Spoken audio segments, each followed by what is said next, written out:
15 লাখ সরকারি চাকরিজীবীকে 30 নভেম্বরের মধ্যে সম্পদের হিসাব জমা দেওয়ার নির্দেশ দিয়েছে জনপ্রশাসন মন্ত্রণালয়। হিসাব না দিলে পদাবনতি, বরখাস্ত এমনকি বাধ্যতামূলক অবসর দেওয়া হবে বলে জানান মন্ত্রণালয়ের সিনিয়র সচিব মোখলেছুর রহমান। তিনি জানান তাদের তথ্য প্রকাশ করা হবে না, তবে যাচাই করবে নিজ দপ্তর। সরকারি চাকরিতে প্রবেশের বয়স বাড়ানোর বিষয়টি গুজব বলেও জানান জনপ্রশাসন সচিব। রিপোর্টে জানাচ্ছেন মাহবুব কবির চপল। সরকারি চাকরিকে বলা হয় সোনার হরিণ, যাকে পাবার জন্য লাখ এমনকি কোটি টাকাও খরচ করেন অনেকেই। একসময় সোনার হরিণ হয়ে যায় আলাদিনের চেরাগ, ড্রাইভার, পিয়ন, কেরানিও হন কোটিপতি। সরকারি কর্মচারী আইনে সম্পদের হিসাব জমা দেবার বিধান থাকলেও এতদিন তা চলত নাম কাওয়াস্তে। এবার তা বাস্তবায়নে কঠোর হচ্ছে অন্তর্বর্তীকালীন সরকার। 30 নভেম্বরের মধ্যে সব সরকারি চাকরিজীবীকে বাধ্যতামূলকভাবে সম্পদের হিসাব জমা দিতে হবে। 2024 সালের বিষয়টা 30 নভেম্বরের মধ্যে জমা দিতে হবে।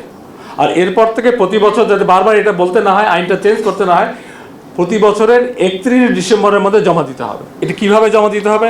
সিলগালাকৃত খামে সংশ্লিষ্ট কর্তৃপক্ষের নিকট জমা দিতে হবে। বিজ্ঞ আদালতের আদেশ ও সংশ্লিষ্ট কর্তৃপক্ষের অনুমোদন ব্যতীত সম্পদ বিবরণীর তথ্য সম্পূর্ণ বা আংশিক হস্তান্তরযোগ্য নয়। এলো ভিশন মুশকিল আসান অফার। যে কোনো ব্র্যান্ডের পুরনো ফ্রিজ নিয়ে চলে আসুন ভিশন শোরুমে আর নিয়ে যান নতুন ভিশন ফ্রিজ 20% পর্যন্ত ছাড়। সরকারি চাকরিজীবীদের সম্পদের তথ্য প্রকাশ করা হবে না।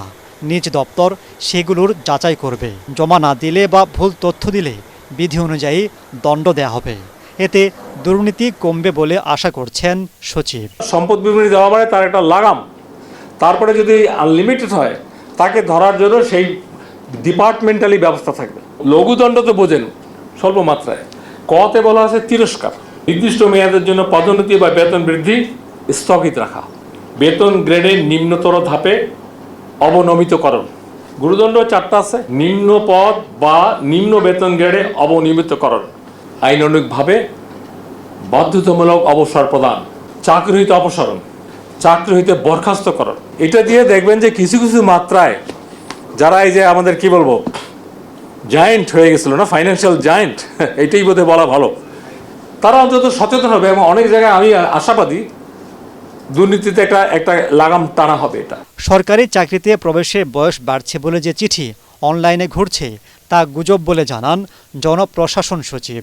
আমার একটাই উত্তর, গুজবে কান দেবেন না। মাহবুব কবির চপল, এটিএন বাংলা, ঢাকা। যেমন প্রতি বছর